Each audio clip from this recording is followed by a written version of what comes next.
ધનુષ્યમાં હું આટલા મોટા દેવા માફી કરવાની છે, એક ખાલી ધનુષ્યમાં હું આડા ફાટો છો, આપી દો નવું ખરીદીને. પણ જોજો મેડ ઇન ચાઇનાનું નહીં લઈ આવતા, બ્રાન્ડેડ કંપનીનું આપજો.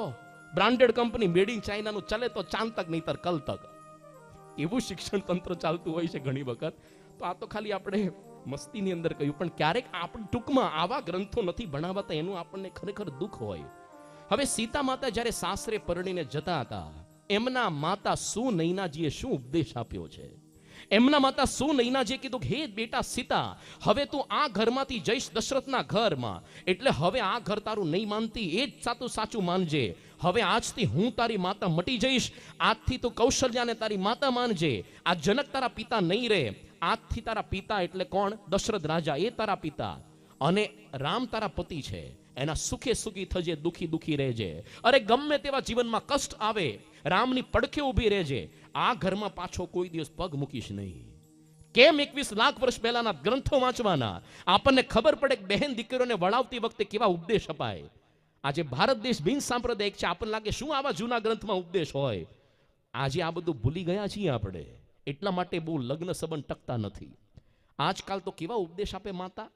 ગરીબ ઘરની કન્યા પરણી જતી હતી સાસરે, એની માતા કે બેટા આપણે તો બહુ ગરીબ છીએ, બહુ ગરીબ છીએ. અરે શું કર્યાવરમાં આપીને આપીએ, પણ ચિંતા ન કરીશો, આ વેલણ આપીએ છે, વેલણ આ એવું સાધન છે ને, સમય ઉપયોગ કરતા શીખીશ, કોઈ દિવસ જીવનમાં હેરાન થવાનો વારો નહીં આવે. તો સામેના ઘરમાં જઈને વેલણના ઘાત કરે, શું કરે.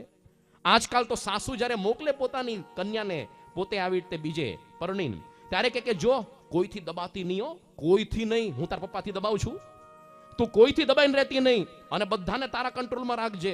જરા કંઈક આગુ પાછું બોલે, એક મિસ્ડ કોલ ખાલી મારજો, મફતનું જીવનનું કાર્ડ આપી રાખશું, એક મિસ્ડ કોલ, બધું નોખી પાડી દેશું. અરે આપણે વકીલાત કરીને ડિવોર્સ લઈ લેશું, અને ભરણ પોષણના ડબલ માગી લેશું.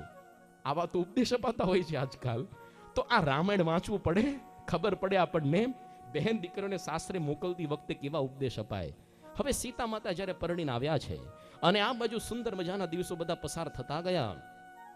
દશરથ રાજાએ એક દિવસ સવારના પહોરની અંદર અરીસામાં પોતાના મુખારવિંદના દર્શન કર્યા. એમાં જોયું કે પોતાના મુગટની બાજુમાં એક સફેદ વાળ, અને વિચાર કર્યો એક સફેદ વાળ, બસ મારી ઉંમર આવી ગઈ, 50 વટી ગયા હું, એટલે હવે મારે ગાદી સોંપી દેવી પડે, નિવૃત્ત થવું પડે. આપણને શીખવે છે રામાયણ કે ભાઈ તમે સમજો, અમુક ઉંમર પછી બીજી નવી પેઢીને વારો આવવા દો. આ તો ફૂલ વ્હાઇટ હેડેડ થયા હોય, સફેદ વાળ, તોય રાજકારણમાં ચૂંટણીની ટિકિટ છે, ગઠબંધન કરવું ના કરવું, છેક સુધી ખુરશી નથી છોડતા. આ ભારત દેશની પરિસ્થિતિ જ. આવવા તો બીજાને આગળ, નવા મૂર્તિયાઓને નથી છોડવા તૈયાર. અને એ વખતે વિચાર કર્યો કે કોને ગાદી આપી આપણે, કે બસ એવું કરો, આપણે ગાદી આપણો પેલો રામ, એ સૌથી શ્રેષ્ઠ છે, કારણ કે લોકમાન્ય સૌથી વધારે એ. અને આ સમાચાર આપવા માટે કૈકેયીને જતા હતા.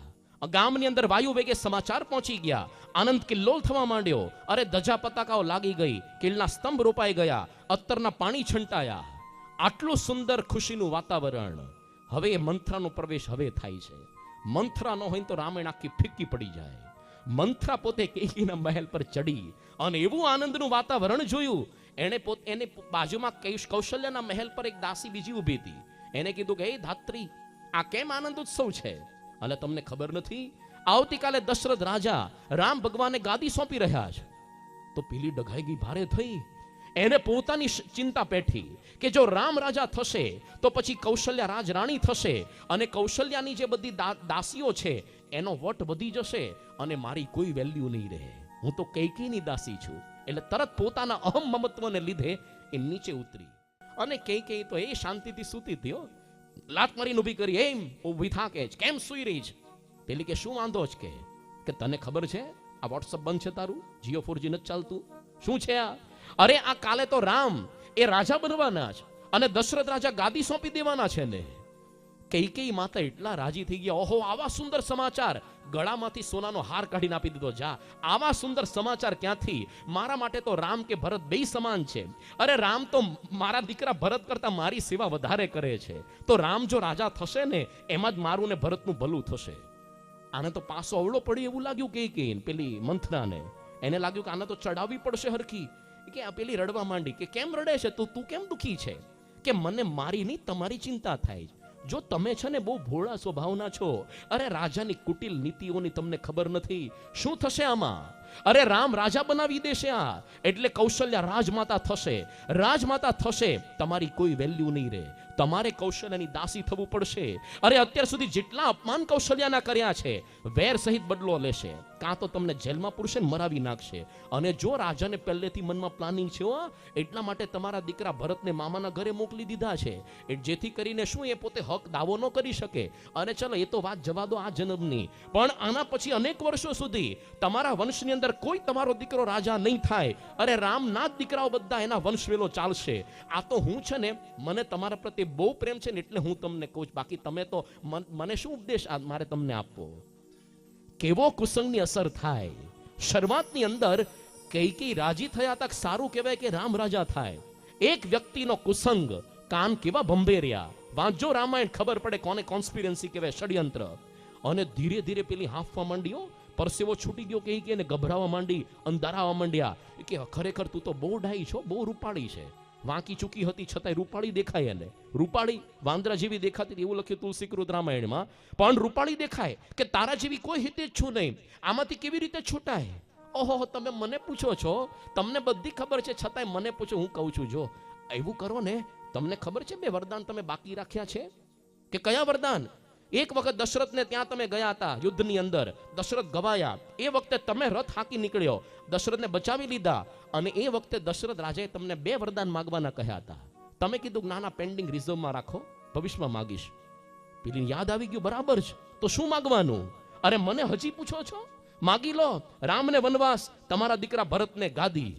પેલી રાજી થઈ ગયો, મારા તારા જેવી કોઈ હિતેચ્છુ નથી. અને પેલી ક્રોધ ભવનની અંદર પ્રવેશ કર્યો, કપડા બધા આવતા છૂટા વેર વિખેર કરી દીધા, બધા વાળ બધા છૂટા કર્યા, રડવા માંડી. પહેલાના રાજાઓ તો છે ને, ક્રોધ કરવો હોય તો કોપ ભવન રાખતા ઘરમાં, ત્યાં જ કરવું, ગમે ત્યાં ન કરવું. આજે તો ક્યાં એવા મોટા ઘર હોય છે આપણે 2 BHK 3 BHK માં, એમાં તો દરેક રૂમ આપણા કોપ ભવન. લો, આપણે તો પાર્કિંગ કે બજાર કે ગમે ત્યાં કોપ ભવન, ગમે ત્યાં ગુસ્સે થાય. અને આ બાજુ સૌથી પહેલા દશરથ રાજા એને કઈ સૌથી વધારે વાલી હતા. બાકી એને કૌશલ્યાને સમાચાર આપવાના હોય ને રામના, પણ ન ગયા. કામ વાસના, જે ઘરની અંદર કામ પેસે એ ઘરમાં રામ ન રહે. તો સૌથી પહેલા સૌથી વાલી, કારણ કે સૌથી નાની હતી, રૂપાળી હતી, કઈ એને સમાચાર આપવા ગયા. પણ આ તો અવળું થયું, ક્રોધ કરીને બેઠા હતા. અને કીધું કે મને બસ વચન આપી દો. શું? કે રામને વનવાસ આપી દો, મારા દીકરા ભરતને ગાદી. પેલા તો બેભાન થઈ ગયા, શું બોલે છે? અરે તું તો જીવતી નાગણ જેવી છે, તારી જીભ કેમ નથી ખેંચી કાઢતો હું કે? પણ છતાંય વારે વારે આસક્તિ, નાના તું કેમ કરીશ, તું ગુસ્સે ન થતી કે જ. એમ કરતા કરતા એવા પેલા લપેટમાં લીધા અને એના મોઢે બોલાવડાવ્યું. કે પોતે બોલ્યા. રામ ભગવાન જ્યારે આવ્યા સવાર, દશરથ રાજ બેભાન થઈને પડ્યા હતા. રામ ભગવાને કીધું કેમ આવું છે માતા? અરે જો તારા પિતા તને કહી નથી શકતા, પણ એ એવું કે છે કે તું અત્યારે ને અત્યારે વનવાસની અંદર 13 વર્ષ સુધી ચાલ્યો જા અને ભરતને ગાદી મળે. રામ રાજી થઈ ગયા, કેમ શું વાંધો છે? મને ડાયરેક્ટ કેમ નથી કહેતા પિતા? મૂર્છિત થઈને પેલા દશરથ રાજા નીચે પડ્યા. અને આ બાજુ જે બધી રાજ્ય અભિષેકની સામગ્રીઓ બધી રામ માટે તૈયાર રાખી હતી, એ બધી જ જોઈને પ્રદક્ષિણા કરી નીકળવા ગયા. એના વિશે લખ્યું છે કવિ મહાનાટકમ ગ્રંથની અંદર કવિએ, આહુતસ્ય અભિષેકાય વિસૃષ્ટ વનાય ચ ન મયા લક્ષિત સ્વલ્પ તસ્ય આકાર વિભ્રમઃ. કે જ્યારે આ રામ ભગવાન એનું જ્યારે આહુતિ થતી હતી રાજ્યાભિષેક, એ વખતે જેવી એના મુખ ઉપર જે એક પ્રકારની લાગણી હતી, અને જ્યારે વનવાસની એને આજ્ઞા થઈ, આ બંને વચ્ચેના ફોટોગ્રાફ વચ્ચે કોઈ અંતર નહોતું. હર્ષની અંદર 56ની છાતી થાય, પાછી દુઃખની અંદર સંકોચાઈ જાય, 36ની થાય. આવું રામના જીવનની અંદર નહોતું. અને નીકળી ગયા. આ આદર્શ પુત્ર કહેવાય. પિતાના એક વચને જે દિવસે રાજ્યાભિષેક થવાનો હોય, એ દિવસે એક વચને ઘર બહારનો ત્યાગ કરીને નીકળી જાય. રામાયણ ભણાવવું પડે દીકરાઓને તો આજ્ઞા પાળે. આજના દીકરાઓ લાગે છે તમારું માને? તમને નાખી દે, તમને મારીને જતો રહે, એવું થાય? પૂછ કઈ તો જો, જતો રહે તો તમને નાખી દેશે. તો આ આદર્શ રામ, આ ભારતના આપણા મૂલ્યો, એ રામચંદ્ર ભગવાન વિશે તુલસીદાસે સુંદર મજાની સ્તુતિ લખી છે. શ્રી રામચંદ્ર કૃપાલુ ભજમન ભવ ભય હરણ. શ્રી રામચંદ્ર કૃપાલુ ભજમન હરણ ભવ ભય દારુણમ. શ્રી રામચંદ્ર કૃપાલુ ભજમન હરણ ભવ ભય દારુણમ. તવ કંજ લોચન કંજ મુખ કર કંજ પદ કંજારુણમ શ્રી રામ શ્રી રામ શ્રી રામ શ્રી રામ.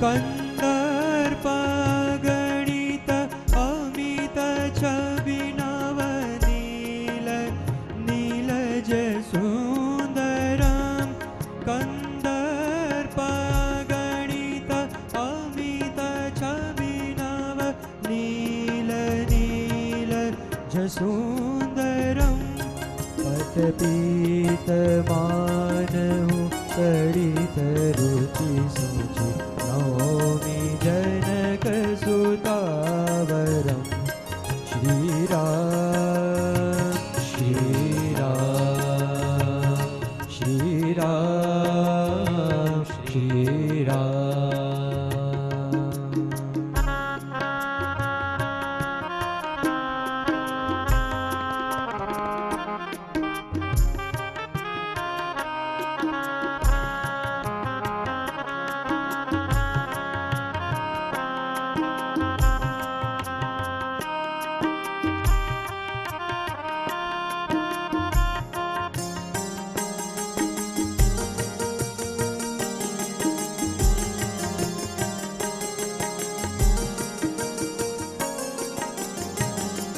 ભજ દીન બંધુ દિનેશ દાનવ દૈત્ય વંશની કંદનમ ભજ દીન બંધુ દિનેશ દાનવ દૈત્ય વંશની કંદનમ રઘુનંદ આનંદ કંદ કૌશલ દશરથ નંદનમ શ્રી રામ શ્રી રામ શ્રી રામ શ્રી રામ શ્રી રામ શ્રી રામ શ્રી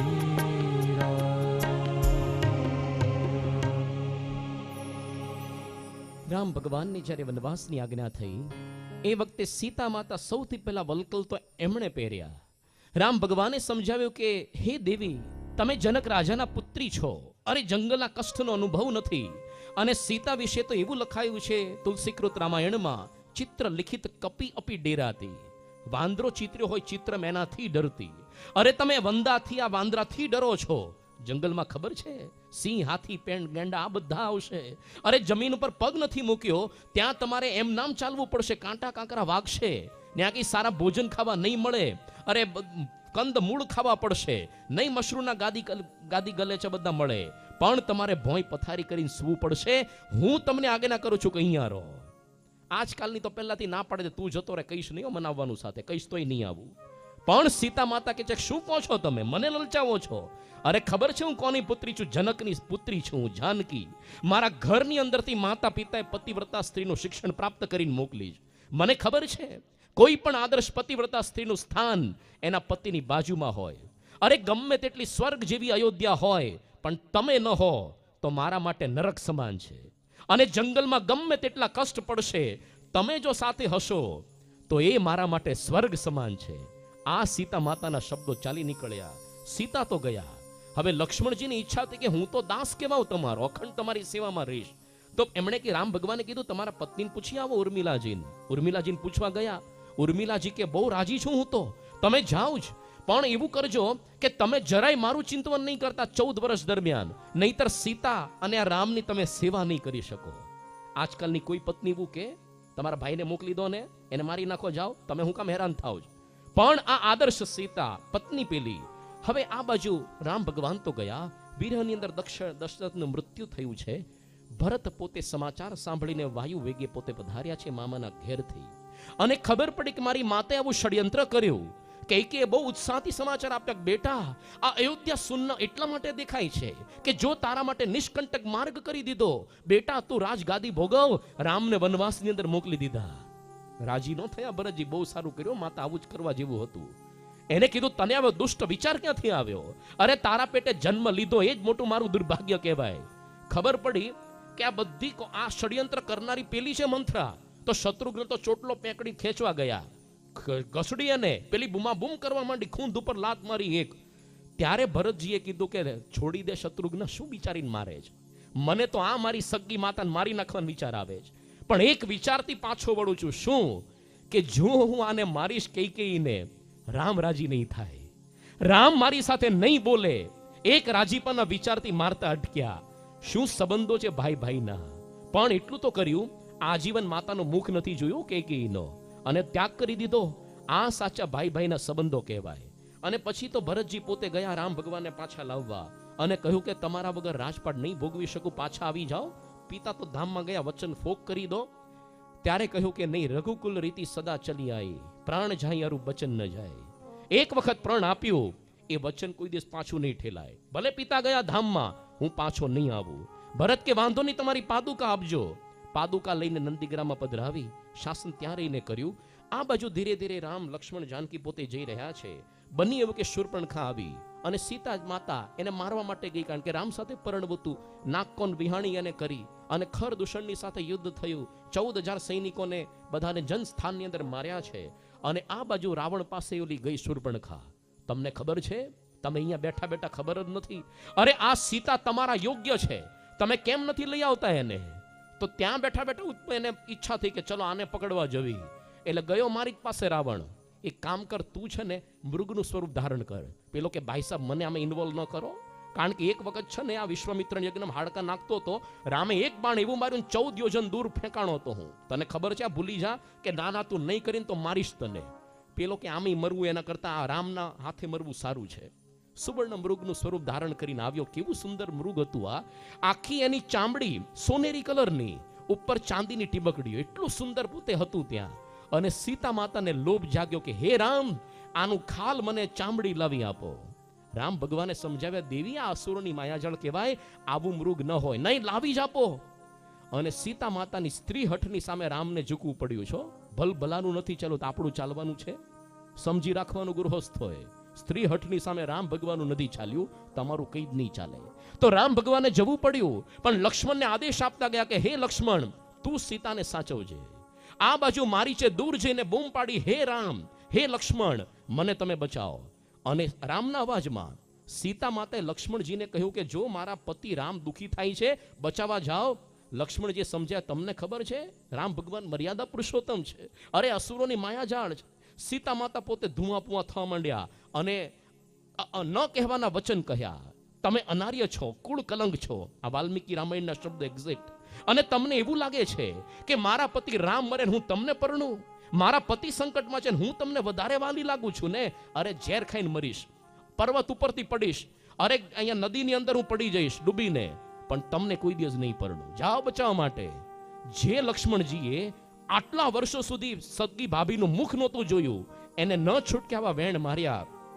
લક્ષ્મણજીને જવું પડ્યું, પણ લક્ષ્મણ રેખા દોરીને ગયા. હે માતા, આનાથી બહાર આવતા નહીં તો તમારું સારું નહીં થાય. અને આ બાજુ લક્ષ્મણજી ગયા છે. એકાંત થયું. રાવણ દૂર છુપાઈને ઊભો તો ત્યાં કેમેરામાં બધું જોતો હશે, ડ્રોન કેમેરાથી આવી ગયો સીધો સાધુનો વેશ ધારણ કરીને. બહુ વિચાર કર્યો, ફેન્સી ડ્રેસમાં ભાગ લેવા ગયો હશે ત્યાં મોટા મોલમાં. કયા કપડા પહેરવા? રાજાના નહીં, સાધુનો સારો. સાધુના વેશની અંદર ભિક્ષા માંગવા આવ્યો અને કીધું કે આ લક્ષ્મણ રેખાની બહાર ભિક્ષા આપો, હું નહીં આવી શકું અંદર. એટલે આટલો દૂરથી હાલીને આવે તો આટલું હું વાંધો જ. અને છતાંય એ લક્ષ્મણ રેખા સીતા માતે ઓળંગી અને રાવણ અસલ સ્વરૂપ ધારણ કરીને એનું અપહરણ કરીને ગયો. એ વખતે તો એક રાવણ હતો જે સાધુના વેશમાં સીતાજીનું અપહરણ કરીને ગયો. આજે કળિયુગની અંદર લાખો રાવણો છે જે આવા સાધુના ઢોંગ ધારણ કરીને મોટી કથા કરતા હોય, મોટા ઇન્સ્ટિટ્યૂટ ચલાવતા હોય, સમાજ સેવાનો ઢોંગ રચ્યો હોય. આપણી ભોળી બેલી બધી બહેન દીકરીઓને ભોળવતા હોય છે સીતાજી જેવી. સંત અસંતનો ભેદ પારખવો પડે. અરે લક્ષ્મણ રેખા, સીતાજી હતા રામ ભગવાનના પત્ની તોય દુઃખ આવ્યું. લક્ષ્મણ રેખા એટલે શાસ્ત્રોની મર્યાદા. આપણે પણ શાસ્ત્રોના વચન લોપીને જો આપણે દારૂ પીશું અથવા તો વ્યસનો કરશું, આજે પ્રોગ્રામ પૂરો થાય પછી જેટલા વ્યસનો છોડીને જજો. ભાગવત પારાયણમાંથી કોઈ દક્ષિણા લેવાનું નથી, પણ વ્યસન છૂટે એ આપણું સાચું ભાગવત આપણા જીવનમાં ઉતર્યું કહેવાય. બાકી આ કાનેથી સાંભળ્યું ના કાને ગયું. શાસ્ત્રની અંદર લખ્યું જ છે, અરે મર્યાદા શાસ્ત્ર લોપશો ભગવાન પણ નહીં બચાવે. યાદવે પોતે દારૂ પીધો, પોતાનું જ કુળ કૃષ્ણ ભગવાનનું, નથી બચાવ્યા ભગવાને. અરે આ પાંડવો એ લોકો જુગાર રમ્યા, ભગવાને નથી બચાવ્યા. સીતા માતા પણ લક્ષ્મણ રેખા ઓળંગી બચાવ્યા નથી.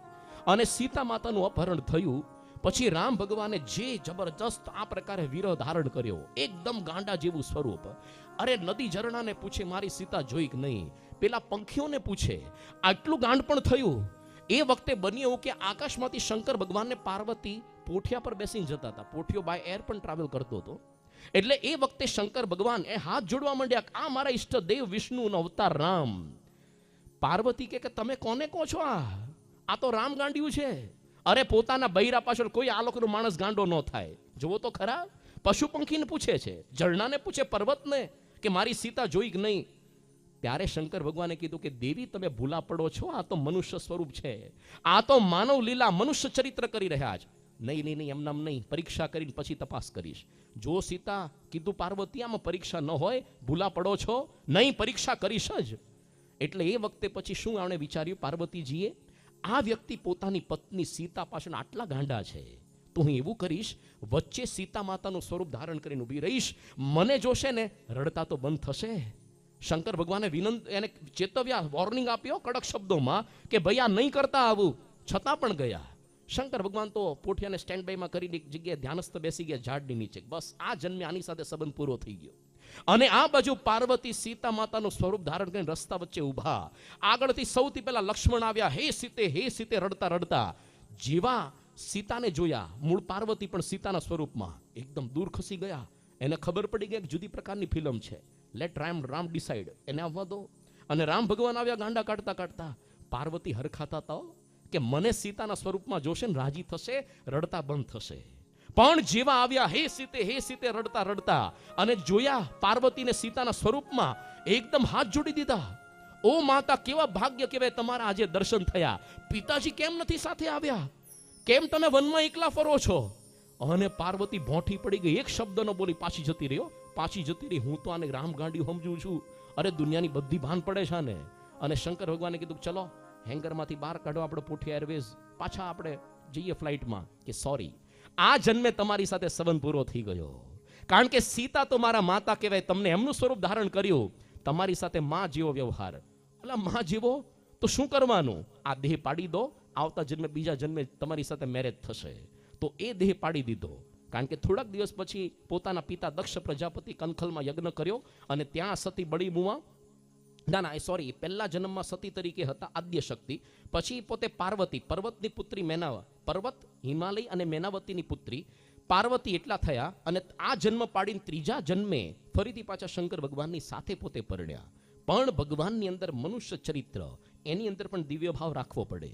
આ બાજુ સુગ્રીવને ઋષ્ય શૃંગ પર્વત પર મળ્યા છે, અને સુગ્રીવે ઘરેણા દેખાડ્યા સ્ફટિક શિલા પર કે જુઓ, એક રાક્ષસા જતો હતો અને સ્ત્રી બુમાબુમ કરતી હતી, એને ઘરેણા નાખ્યા છે, તમે બતાવી દો કે આ સીતા માતાના છે કે નહીં. રામ ભગવાને ટેસ્ટિંગ કરવા માટે લક્ષ્મણને પૂછ્યું, હે લક્ષ્મણ તું બતાવ.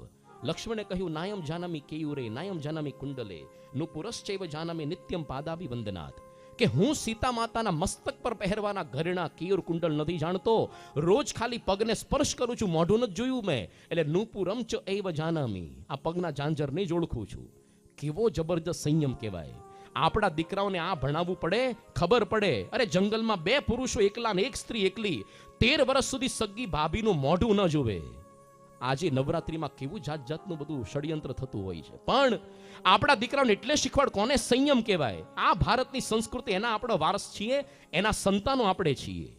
અને હવે આગળ જાય છે. ત્યાં વાલીનો વધ કર્યો રામ ભગવાને. હનુમાનજીને મોકલ્યા કે ચલો લંકાની અંદર તમે જાઓ. બધી સ્ત્રીઓના મોઢા જોયા, પણ મનમાં વિકાર ન થયો, કારણ કે રામની આજ્ઞાથી ગયા હતા. હવે એને જોયું હનુમાનજીએ અશોક વાટિકામાં અશોક વૃક્ષ પર બેસીને કે રાવણ રોજ લલચાવે સીતાન કે તું ખાલી ખોટી પેલાને વળગી રહીશ, મને પરણી જા. અને વર્ષમાં 2 જ મહિના બાકી છો. હવે વર્ષ પૂરું થશે ને તારો રામ નહીં આવે અને તું નહીં માને ને મારી પત્ની નહીં બને, પછી એના પછીના દિવસોમાં મારા રસોઈયા કટકા કરીને તારું શાક બનાવશે ને હું ખાઈ જઈશ. આવી રોજ ધમકી આપતો. આવી કોઈ પણ સ્ત્રીઓ 10 મહિનામાં પીગળી જાય. અરે સોનાની લંકા જ. અરે આ બધી તું મારી પત્ની થઈશ, આ મંદોદરી વગેરે તો બધી તારી દાસી થશે. છતાં પણ સીતા માતા પીગળતા નહોતા. આ પતિવ્રતા નારી. પછી હનુમાનજીએ પરિચય આપ્યો કે હું તો રામદૂત હનુમાન છું અને કીધું કે હું તમારું દુઃખ નથી જોઈ શકતો. અરે આ બધી રાક્ષસીઓ તમને પજવે, રાવણ 2 પૈસાનો તમને પજવી જાય. તમે કામ કરો, અત્યારે જ દુઃખ મુક્ત કરી દઉં. તમે મારી પીઠ પર બેસી જાઓ, અત્યારે જ તમને બાય એર ટ્રાવેલ કરાવી દો.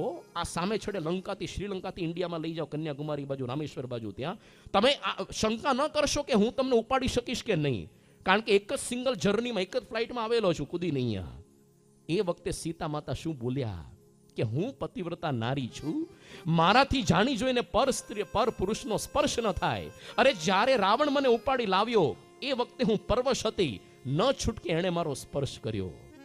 આજકાલની સ્ત્રી તો છૂટ લઈ લે, વાંધો નહીં, પ્રાયશ્ચિત કરી નાખશે, એમાં હું વાંધો જ, પણ ન થાય પર પુરુષનો સ્પર્શ. અને હનુમાનજીએ પાછા આવ્યા અને રામ ભગવાનને સમાચાર આપ્યા. પછી તો બની એવું કે આખો સેતુ આખો બધો બંધાયો અને પછી તો ત્યાં લક્ષ્મણજીને મૂર્છા આવી ગઈ, આખું યુદ્ધ બધું થયું. ફરી પાછા સીતાજીને લઈને અયોધ્યાની અંદર આવ્યા છે. એક વખત એવું બન્યું કે રાત્રે બન્યું એવું કે ત્યાં રામ ભગવાન પોતે આ પોતાના નગરની અંદર વેશ પલટો કરીને ફરતા હતા કે લોકની અંદર આપણા વિશે ચર્ચાઓ બધી કેવી થાય છે. અને બન્યું એવું કે વેશ પલટો કરીને ફરતા હતા, એમાં એક ધોબી પોતાની પત્ની ધોબણને મારતો હતો કે તું તો પારકા ઘરે જઈને આવી. બોડેલીથી સંતો વધાર્યા છે, આપણે તાળીઓથી તેમનું હાર્દિક સ્વાગત કરીએ છીએ. કે તું તો પારકા ઘરે જઈને આવી એટલે તને ન રાખું તો ભ્રષ્ટ થઈ ગઈ. એની પત્ની ભલે રાવણને ત્યાં 12 મહિના સુધી રહી, એ તો સ્ત્રીનો લોભી છે એટલે રાખશે, હું તો ન રાખું કે મહા મોટો સતાનો અવતાર કહેવાય, સતીની જેમ સતો. એટલે રામ ભગવાને વિચાર્યું કે આવા તો કેટલા લોકોના મોઢે થીંગડા મારવા, લોક અપવાદ સારું સીતાજીને બહાર મૂક્યા. લક્ષ્મણને કીધું કે જાઓ. એ વખતે ગર્ભવતી હતા સીતા, લવકુશ અંદર હતા પેટમાં, પણ વાલ્મીકીના આશ્રમમાં મૂક્યા. આજકાલની સ્ત્રી કહી ન દે બસ આવું જ હતું ને, આવું જ કરવું તું. પણ સીતા માતાની શું સમજણ હતી. મહારાજે વચનામૃત લખ્યું છે, અંત્યનું 11મું વચનામૃત. જાનકીજીને જ્યારે રામ ભગવાને વનવાસ દીધો ત્યારે જાનકીજીએ અતિશય વિલાપ કરવા માંડ્યો. ત્યારે લક્ષ્મણજી પણ અતિશય દિલગીર થયા. પછી સીતાજી લક્ષ્મણ પ્રત્યે બોલ્યા છે, હું મારા દુઃખ સારું નથી રોતી, હું તો રામચંદ્રજીના દુઃખ સારું રહું છું. છે શા માટે છે? રામ રઘુનાથજી અતિશય કૃપાળુ છે, તે લોક અપવાદ સારું મને વનમાં મૂકી. પણ હવે એમ વિચારતા હશે જે સીતાને મેં વગર વાંકે વનમાં મૂકી છે, એમ જાણીને કૃપાળુ છે તે મનમાં દુઃખ પામતા હશે. માટે રામચંદ્રજીને કહેજો જે સીતાને તો કોઈ દુઃખ નથી, તે તો વાલ્મીક ઋષિના આશ્રમમાં જઈને સુખે તમારું ભજન કરશે. માટે તમે સીતાને દુઃખે કરીને દુઃખ પામશો નહીં. એમ સીતાજીએ લક્ષ્મણ સંગાતે કહી મોકલ્યું, પણ કોઈ રીતે રામચંદ્રજીનો અવગુણ લીધો નહીં. ભગવાન સ્વયં આખું વચનામૃત આના પર લખ્યું. શું સમજણ કહેવાય? સમજણથી માણસના સંબંધો ટકે છે. અને આ બાજુ તો પછી લક્ષ્મણજી પાછા આવ્યા. છેલ્લે પણ સીતા માતા તો ધરતીની અંદર સમાયા. છતાં છેલ્લા શબ્દો શું હતા રઘુવંશ મહાકાવ્ય મુજબ કે ભૂયો યથામે જનનાંતરેપી ત્વમેવ ભર્તા નચ વિપ્રયોગ. હે રામ, તમે જ મારા જન્મો જન્મના પતિ થજો. આ સીતાના અંતિમ શબ્દો ભૂમિમાં સમાતી વખતે આજકાલની કોઈ સ્ત્રી આવું બોલે જેને એના પતિ તરફથી આજીવન આટલા કષ્ટ પડ્યા હોય? આજકાલની સ્ત્રી તો પહેલા ધડાકે શું કહી દે, આ કાળ મૂકો 7 જન્મ સુધી ભટકાય નહીં. મુઓ આ કાળ મૂકો 7 જન્મ સુધી ન ભટકાય. અરે તમે મારા જન્મો જન્મના પતિ, શું સુખ પ્રાપ્ત થયું? આદર્શ પત્ની આને કહેવાય. વંચ વાંચવું પડે, રામાયણ ખબર પડે કોણ આદર્શ પતિ કોણ આદર્શ પત્ની. રામ ભગવાને 13,000 વર્ષ રાજ કર્યું, પછી પોતે ધામની અંદર ગયા. રામ રાજ્યનું સુંદર આખું મજાનું વર્ણન આવે છે. ભવિષ્યની અંદર ભારતમાં થશે પણ ખરું. પણ રામ ભગવાન મર્યાદા પુરુષોત્તમ હતા. એક મર્યાદા આપણા માટે સ્થાપીને ગયા. આજે રામ ભગવાન તો નથી, પણ ભારતમાં જેટલા રામના મંદિરો નથી એનાથી વધારે 2.5 ગણા હનુમાનજીના મંદિર છે. રામદૂત હનુમાન, ભગવાનના દીકરા ભગવાન હોય એવું નહીં, પણ ભગવાનનો વંશ એના ભક્તો થકી થાય. કેમ? શું અદ્ભુત હનુમાનજીની ભક્તિ હતી. અરે રામ ભગવાનના એક વચન માટે, એક સીતા માતાને શોધવા કેવી બાજી લગાવી દીધી એણે. આજે ગામો ગામ લોકો જેટલું રામ નામ નહીં બોલતા હોય એટલો હનુમાન ચાલીસાનો પાઠ કરતા હશે. શું સુંદર તુલસીદાસે હનુમાન ચાલીસામાં શબ્દો લખ્યા છે. जय हनुमान ज्ञान गुण सागर, जय कपीस तिहु लोक उजागर। रामदूत अतुलित बल धामा, अंजनी पुत्र पवन सुत नामा। जय हनुमान ज्ञान गुण सागर, जय कपीस तिहु लोक उजागर। रामदूत अतुलित बल धामा, अंजनी पुत्र पवन सुत नामा। महावीर विक्रम बजरंगी, कुमति निवार सुमति के संगी। कंचन वरण विराज सुवेशा, कानन कुंडल कुंचित केशा। हाथ ब्रज और ध्वजा विराजे, कांधे मूज जनेऊ साजे। शंकर सुवन केसरी नंदन, तेज प्रताप महाजगवंदन। विद्यावान गुणी अति चातुर, राम काज करिबे को आतुर। प्रभु चरित्र सुनिबे को रसिया, राम लखन सीता मन बसिया। सूक्ष्म रूप धरि सिंह दिखावा, विकट रूप धरि लंक जरावा। भीम रूप धरि असुर संहारे, रामचंद्र के काज सहारे।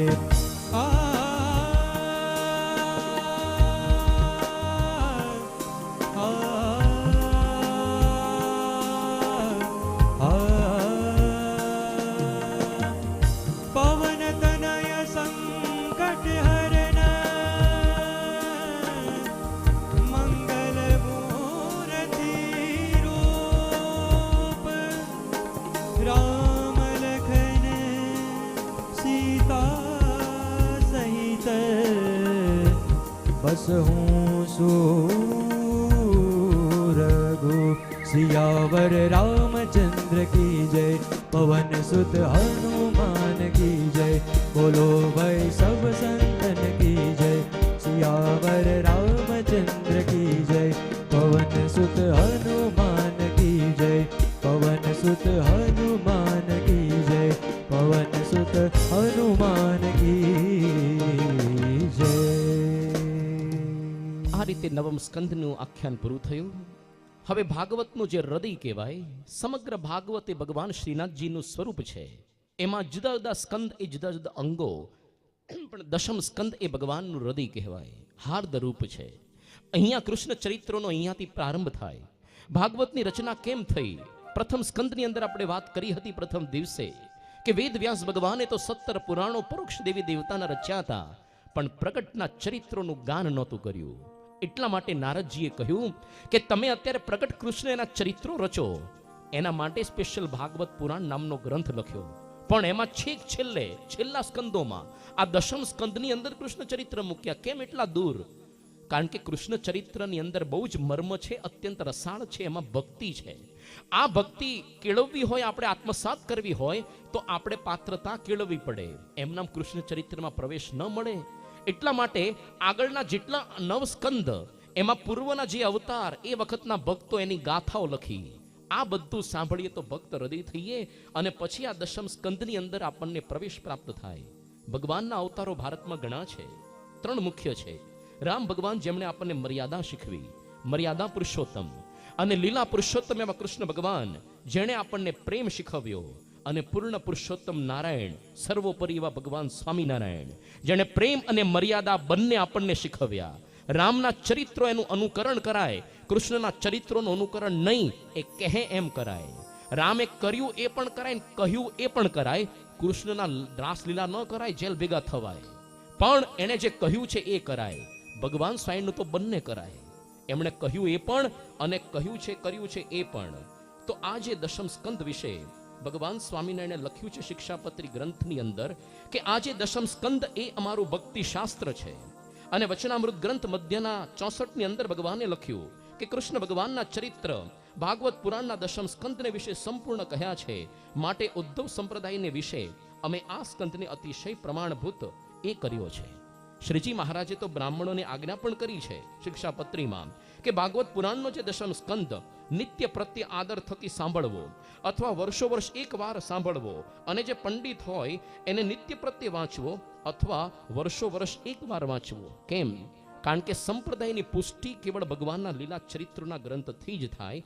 ભગવાન સાહેબ લખ્યું વચનામૃત મધ્યના 58માં કૃષ્ણ ભગવાનના જે ઉપાસક હોય તેને દશમ સ્કંદ અને એકાદશ સ્કંદ એ બે જે ભાગવતના સ્કંદ તેને કરીને જ સંપ્રદાયની પુષ્ટિ થાય છે. તો આ રીતે દશમ સ્કંદનો અહીંયા પ્રારંભ થાય છે. પરીક્ષિતને કહે છે સુખદેવજી કે હે પરીક્ષિત, એ સમયની અંદર એવો કાળ બન્યો કે દૈત્યોએ અભિમાની રાજાઓનું સ્વરૂપ ધારણ કરીને પોતે આ પૃથ્વીને આક્રાંત કરી મૂકી. એટલા લોકોને પીડવા માંડ્યા છે એટલે પૃથ્વી એનો ભાર સહન નથી કરી શકતી. ગાયનું સ્વરૂપ ધારણ કરીને બ્રહ્માજીના શરણની અંદર ગઈ છે અને ક્ષીરસાગરને કાંઠે આવેલા પુરાણ પુરુષને પ્રાર્થના કરી. અને એ વખતે બ્રહ્માજીને સમાધિની અંદર આકાશવાણી સંભળાય ભગવાનની. એણે દેવતાઓને કહ્યું કે હે દેવતાઓ, ભગવાન પોતે પૃથ્વી પર અવતાર લઈને કાળ શક્તિથી આ પૃથ્વીનો ભાર ઉતારશે, પણ એ દરમિયાન તમે બધા યાદવોની અંદર જન્મ લો અને તમારી દેવ સ્ત્રીઓ એ પણ યાદવોની સ્ત્રીઓ થશે. અને આ વસુદેવ ગૃહે સાક્ષાત ભગવાન પુરુષ પરહ જનિષ્યતે. આ જે વસુદેવ છે એના ઘરની અંદર સ્વયંપૂર્ણ આ ભગવાન છે, પુરુષોત્તમ ભગવાન એ પ્રગટ થશે. ભારતીય સંસ્કૃતિની આપણી વિશેષતા અવતારવાદ છે. સેમેટિક ધર્મોથી આપણે છૂટા ચાર રીતે પડીએ છીએ. સેમેટિક ધર્મો એટલે યહૂદી, ખ્રિસ્તી, ઇસ્લામ. આપણી ચાર માન્યતાઓ એનાથી છૂટા પડીએ છીએ. કઈ? એક તો અવતારવાદ, મૂર્તિ પૂજા. બીજું આપણે કર્મ સિદ્ધાંતને પુનર્જન્મ, જે એ લોકો નથી માનતા. તો ક્યારેક એ લોકો આપણને આક્ષેપ કરે છે કે તમારા ભગવાન તો અસ્વતંત્ર કહેવાય, પરતંત્ર અને પોતે સમર્થ નથી, એના જાતે પૃથ્વી પર લોકોનું કલ્યાણ કરવા આવવું પડે. જો અમારા ભગવાન તો કેવા સમર્થ છે, અરે આકાશમાં રહેવા થકા પોતાના દૂતને મોકલી દે, પૈગંબરને, પ્રોફેટને મોકલી દે, બીજા પાસે માણસો પાસે કરાવી લે, એ જાતે ન આવવું પડે. તમારી બહુ પછાત દશામાં જીવો છો. એક વખત ટ્રેનની અંદર એક સાધુ બેઠા હતા, આપણા હિન્દુ સંત. એની સામે એક વિધર્મી હતા. પેલા આવા જ આક્ષેપ શરૂ કર્યા, અરે તમારા ભગવાનને કેમ જાતે પૃથ્વી પર આવવું પડે, અમારા ભગવાન તો પોતાના માણસો દ્વારા કામ કરાવી લે. હિન્દુ સાધુએ કીધું હું તમને એક પ્રસંગ દ્રષ્ટાંત કહું. ચલો, તમારી પાસે બે લગ્નની કંકોત્રી હોય, એક જ તારીખ, એક જ સમય, એક તમારો સગ્ગો દીકરો અને બીજો કોક દૂરનો સંબંધી, માસાની ફોઈ ને એની ભાભી ને એનો દીકરો ને આવે, બહુ લાંબા લાંબા સંબંધ, એક જ સમય, એક જ ટાઈમ, તો તમે પોતે ક્યાં હાજર રહેશો?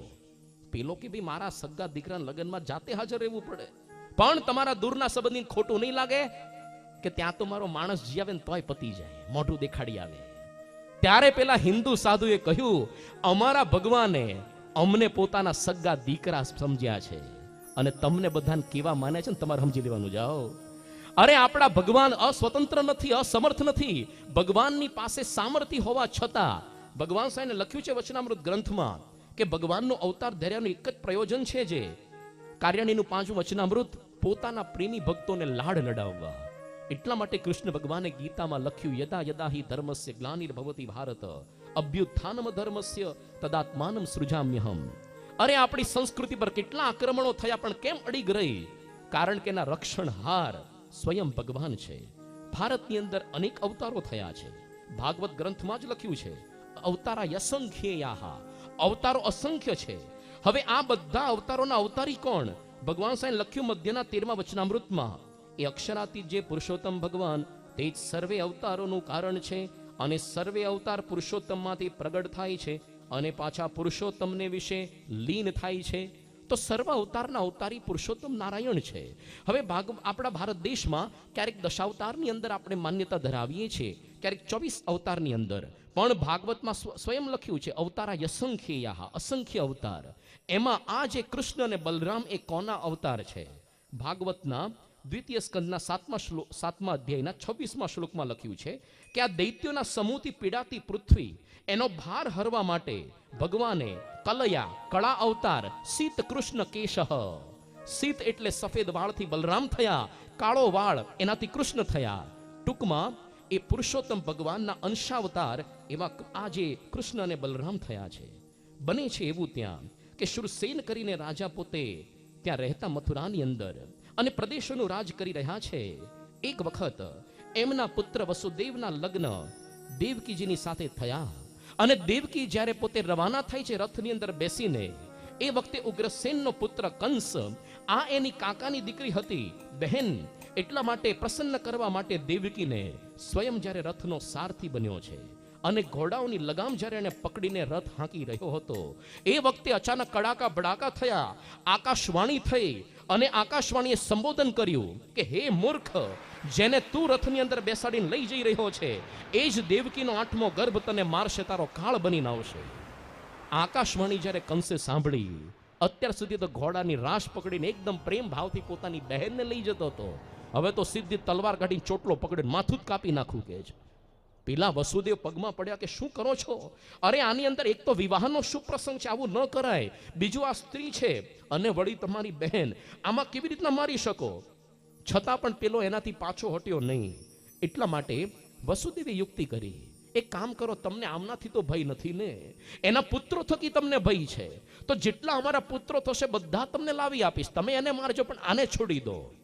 કંસને એટલું ખબર હતી કે વસુદેવ ખોટું કોઈ ક્યારે નથી બોલતા, એટલે પછી એણે દેવકીને મારવાનો વિચાર છોડી દીધો. પણ રથનો સારથી જ્યારે સ્વાર્થી હોય ત્યારે આવું જ આપણા જીવનની અંદર ક્યાંથી આપણો રથ ચાલે. આપણો જીવન પણ એક રથ છે, એના સારથી હંમેશા ભગવાન કે સંતને રાખવાના હોય. જ્યારે આપણે સગા સંબંધીઓ, સ્વાર્થી ઇન્દ્રિયો, અંતકરણ, આ મન બુદ્ધિ આને બનાવી દઈએ સારથી, ઊંધી દિશાની અંદર જ લઈ જાય. મહાભારતની અંદર કર્ણના રથનો સારથી હતો શલ્ય. અનેક વખત પેલા એ પૂછ્યું કર્ણએ કે હે શલ્ય, હું કદાચ યુદ્ધની અંદર મરી જાઉં તો તું શું કરે?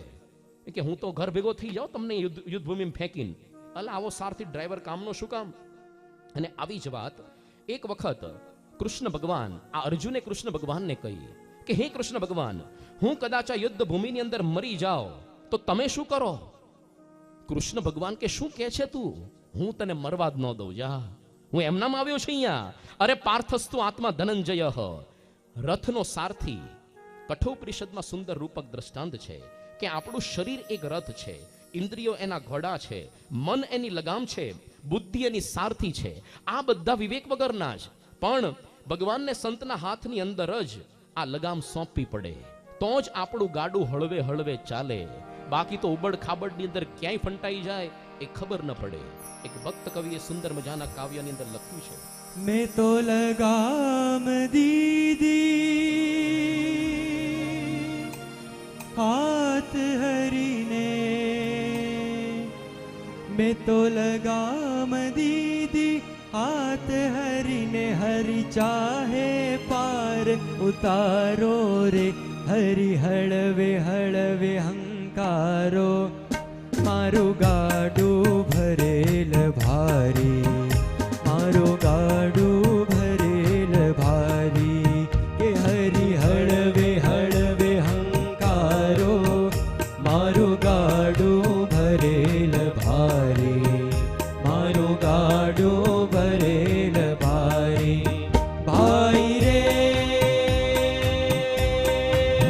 भाई रे भाई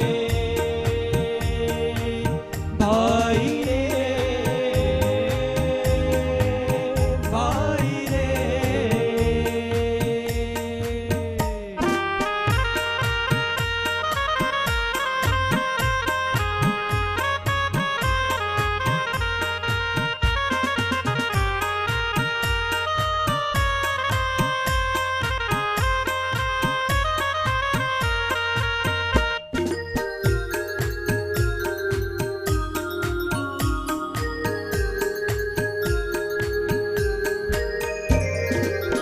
કાયાની કોઠીમાં કુડા કરતુક કાસ ભરેલા છે, કોઈની આતરડી બાળેવા અવગુણ ઉર ભરેલા છે. કઈ કંકર કઈ કુસુમ કાટા, કઈ કંકર કઈ કુસુમ કાટા, પેટનું પાપ પુકારે રે, હરિ હળવે હળવે હંકારો, મારું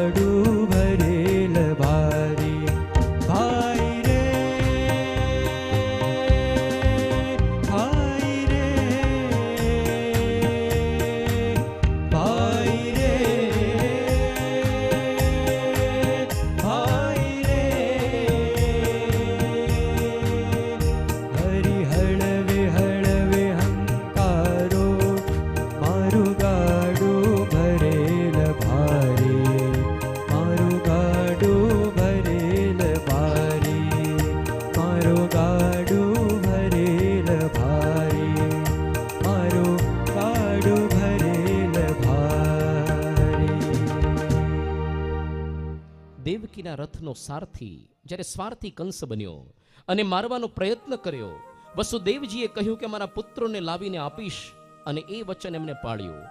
સૌથી પહેલો પુત્ર થયો કીર્તિમાન.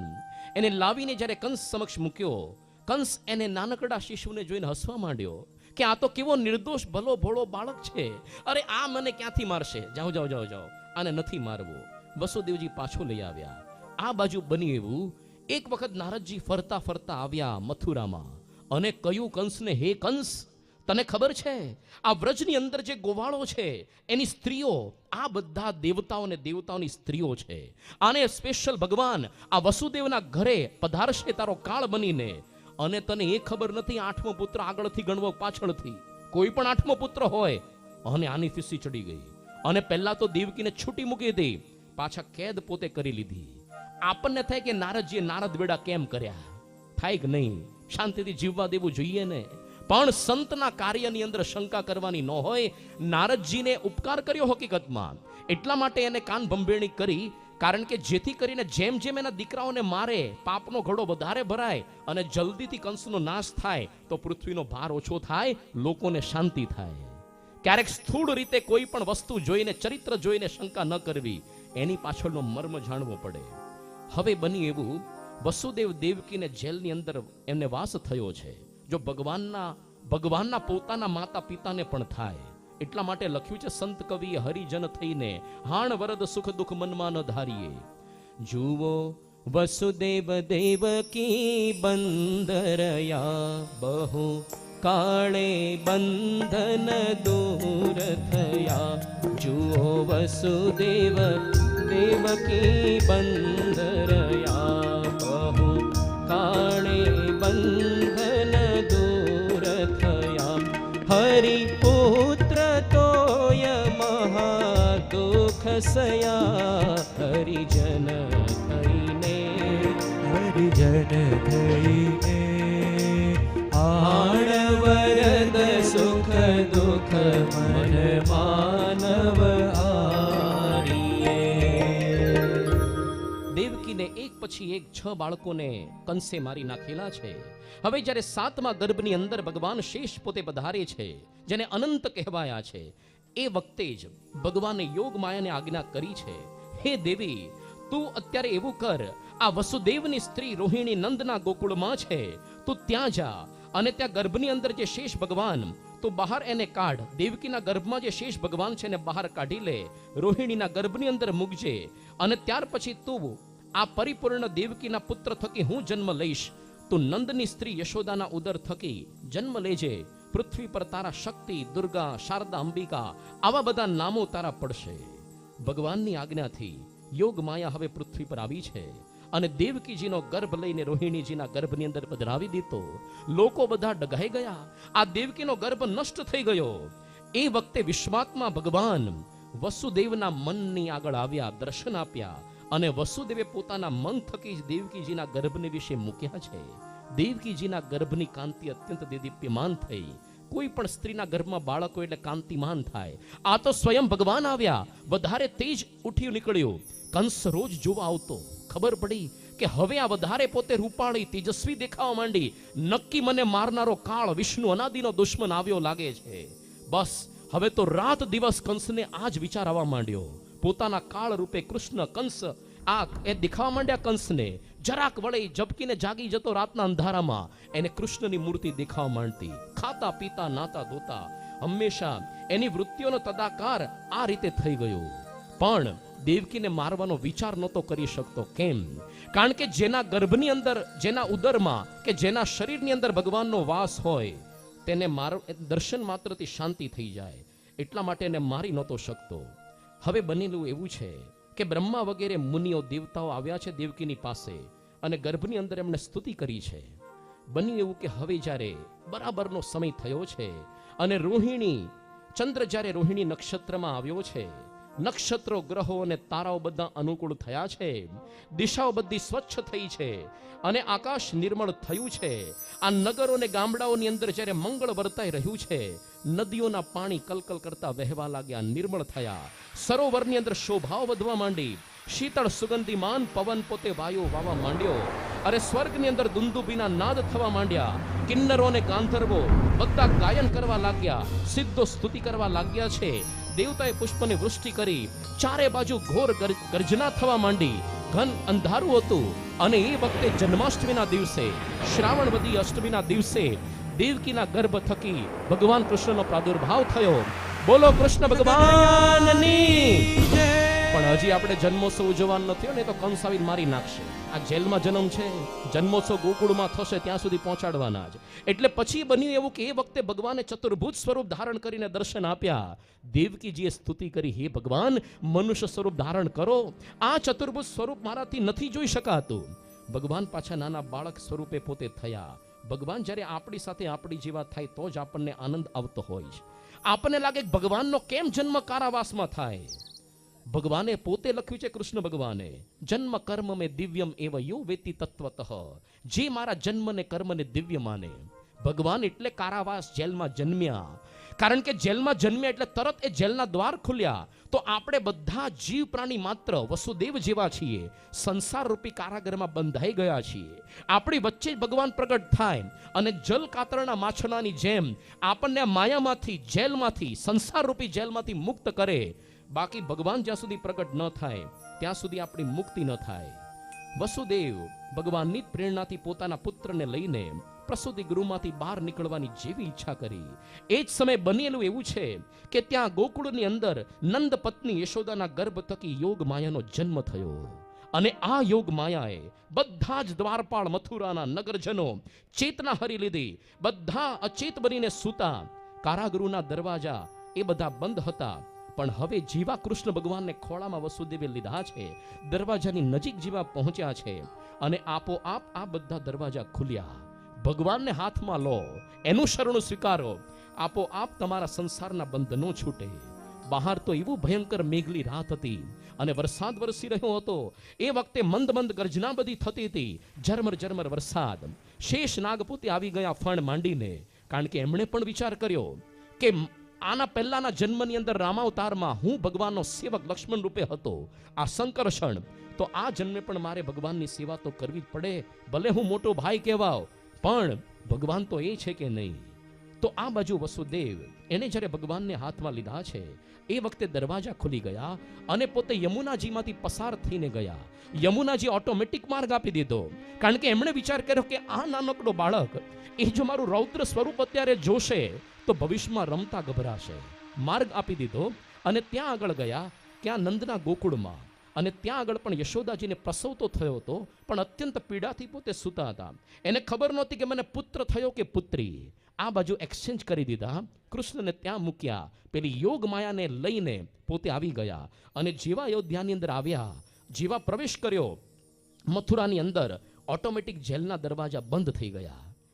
જ્યારે કૃષ્ણને હાથમાં લીધા આ જેલના દરવાજા ખુલ્યા. પણ જેવી યોગ માયાને ગ્રહણ કરી ઓટોમેટિક જેલના દરવાજા બંધ થયા. એનો મતલબ કે જો આપણે ભગવાનને છોડીને માયાને વળગીશું તો બંધન થશે. એમાંથી છૂટવાનો એકમાત્ર ઉપાય ભગવાન હાથમાં લેવાનું, શરણું લેવું. એટલા માટે પ્રેમાનંદ સિંહ કાવ્યમાં લખ્યું છે, જેને જોઈએ તે આવો મોક્ષ માગવારે લોલ, જેને જોઈએ તે આવો મોક્ષ માગવારે લોલ. હે આજ ધર્મ ભક્તિ ને દ્વાર નર નારી, જોઈએ તે આવો મોક્ષ માગવારે લોલ. જેને જોઈએ તે આવો મોક્ષ માગવારે લોલ. જેને જોઈએ તે આવો મોક્ષ માગવારે લોલ. વસુદેવ જ્યારે યોગ માયાને લઈને પ્રવેશ કર્યો છે કારાગૃહમાં, ઓટોમેટિક દરવાજા બંધ થયા. અને એ વખતે જ બરાબર પેલી બાળકીનો રડવા સાંભળ્યો અને દ્વાર પર ઉઠ્યા અને સીધા કંસની પાસે પહોંચ્યા. હે કંસ, તારો કાળ અત્યારે જન્મી ચૂક્યો છે. કંસ સૂતો તો એકદમ બેઠો થઈને આવ્યો, મુગટ સાઈડમાં હતો, કપડા વેરછેર હતા, બધા આવી ગયો અને આ દેવકીના ખોળામાંથી બાળકીને ખેંચવા ગયો અને ખેંચીને જ્યાં પથ્થર પર પછાડવા ગયો, પેલી તો યોગ માયા હતી, આદ્ય શક્તિ છટકી ગઈ અને આકાશમાં અષ્ટભુજ દેવી સ્વરૂપે દેખાણી અને કીધું કે હે મૂર્ખ કંસ, શું મને મારીને કરીશ તું? તારા પૂર્વ જન્મનો શત્રુ તારો કાળ એ તો બીજા સ્થાને જન્મી ચૂક્યો છે, એટલા માટે તું મને નહીં મારી શકે ને એને કંઈ જ નહીં કરી શકે.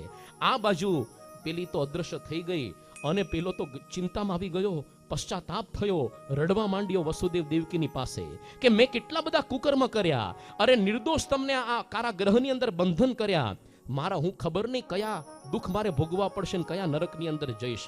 તરત એ બંનેને ત્યાંથી મુક્ત કરી દીધા છે.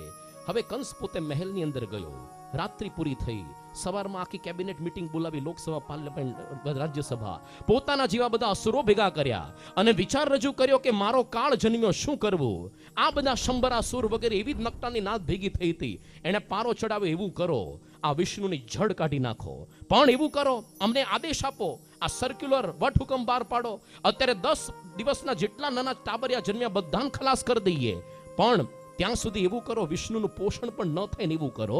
એની જડ ક્યાં છે?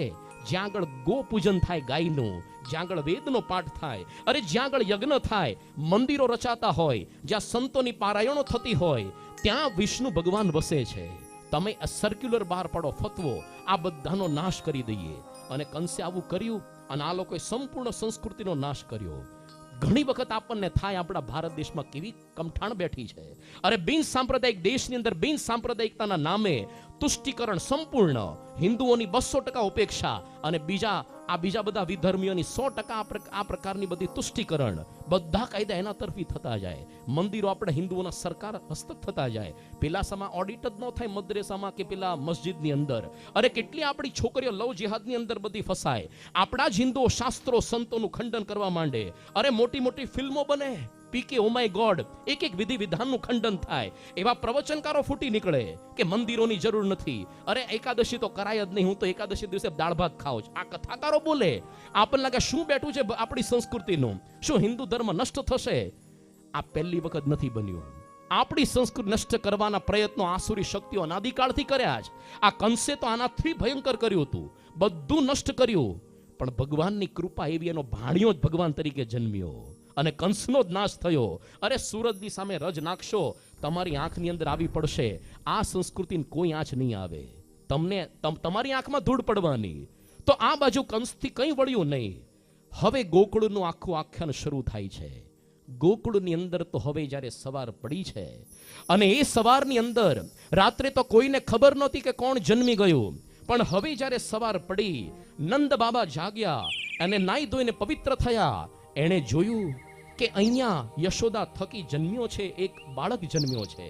હવે તો સ્વસ્તિ વાચન બ્રાહ્મણો પાસે કરાવ્યું છે, દાનની અંદર 2 લાખ જેટલી ગાયો આપી છે. અરે ભેરી અને મૃદંગ બધા વાગવા માંડ્યા છે, ચારે બાજુ મંગળ મંગળ વર્તાવા માંડ્યું છે અને આકાશ બધું સ્વચ્છ થયું. ચારે બાજુ આ પાણી છંટાઈ ગયા, રસ્તા પર ધજા પતાકાઓ થઈ, ઠીક ઠેકાણે પાંદડાના તોરણો થયા. અરે બળદને વાછરડાના શિંગડા શણગાર્યા, ભેટ સોગાદો લઈને નંદ બાબાના ઘેર આ બધી ગોપીઓ અને ગોવાળોના ધાડા આવ્યા છે અને એ લોકો હાથની અંદર દહીં, દૂધ, માખણ એકબીજા પર ચોપડવા માંડ્યા, હળદર ઉછાળવા માંડ્યા છે. અને આ બાજુ એટલો આનંદ સમગ્ર ગોકુળની અંદર છવાયો. આ બધા જ ગોવાળિયા ગોપાળો આ બધા એક સાથે જોરથી ગાવા માંડ્યા છે કે નંદ ઘેરા નંદ ભયો જય કનૈયા લાલ કી, નંદ ઘેરા નંદ ભયો જય કનૈયા લાલ કી, નંદ ઘેરા નંદ ભયો જય કનૈયા લાલ કી, નંદ ઘેરા લાલ કી જય કનૈયા લાલ કી, જય કનૈયા લાલ કી જય હો. હે નંદ ઘેરા નંદ ભયો જય કનૈયા લાલ કી,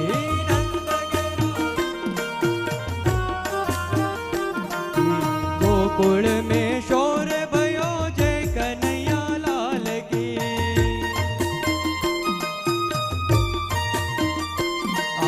गोकुल में शोर भयो जय कन्हैया लाल की. हरे हरे जय नंद घेरा नंद भयो जय कन्हैया लाल की,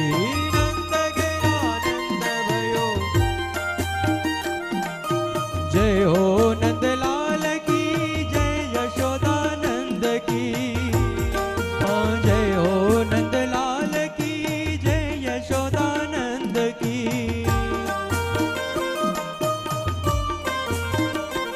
अरे ब्राह्मण को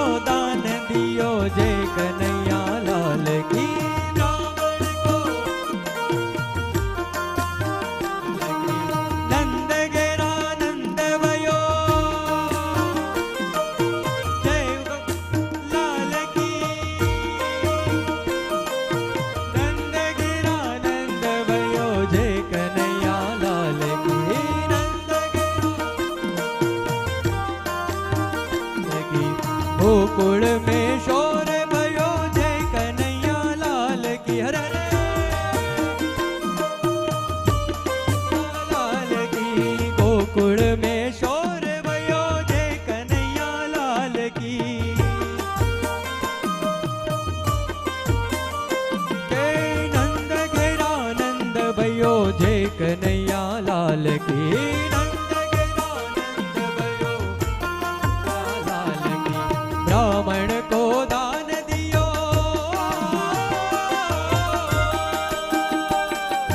ब्राह्मण को दान दियो जय कन्हैया लाल की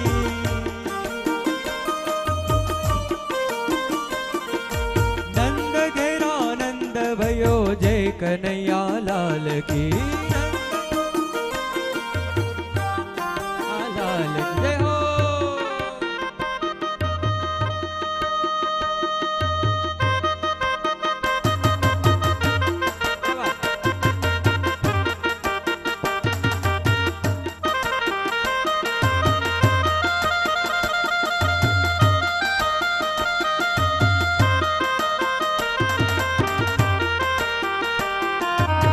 સાક્ષાત કૃષ્ણ ભગવાન આપણી સૌની વચ્ચેથી પસાર થઈને સૌને દર્શન દેતા પધારી રહ્યા છે બોલો કૃષ્ણ કનૈયા લાલ કી હરે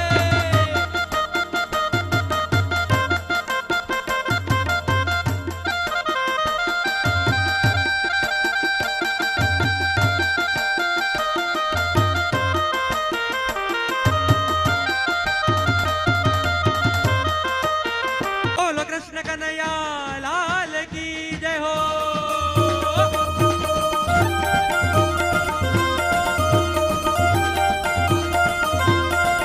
हे नंद घेरा नंद भयो जय कन्हैया लाल की नंद घेरा नंद भयो जय कन्हैया लाल की जय कन्हैया लाल की हाथी घोड़ा पाल की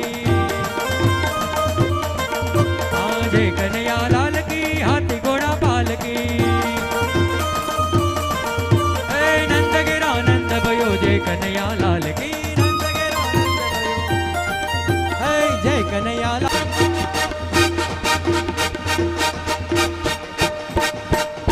जय हो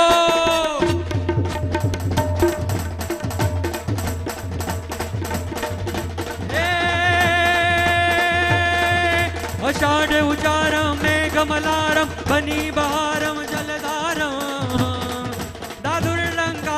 मयूर पुकारम तड़िया तारम विस्तारम नानई संभारम प्यार अपारम नंद कुमारम निर्घारी कह राधे प्यारी में बलिहारी गोकुल आवो गिरधारी रे तमे गोकुल आवो गिरधारी रे तमे गोकुल आवो गिरधारी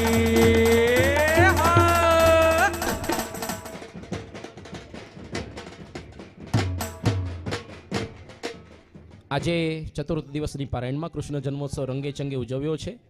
આવતીકાલે ભાગવતનો જે સૌથી રસિક ભાગ છે કૃષ્ણના ચરિત્રો એનું આપણે સંપૂર્ણ દિવસ દરમિયાન ગાન કરીશું. એના પછી પણ વિસ્તૃત આ બધા ચરિત્રોનું ગાન આગળ ચાલશે. તો એ રીતે આપણી કથા હવે આગળ ચાલશે. આજની કથાને હવે આપણે અહીંયા વિરામ આપીએ છીએ.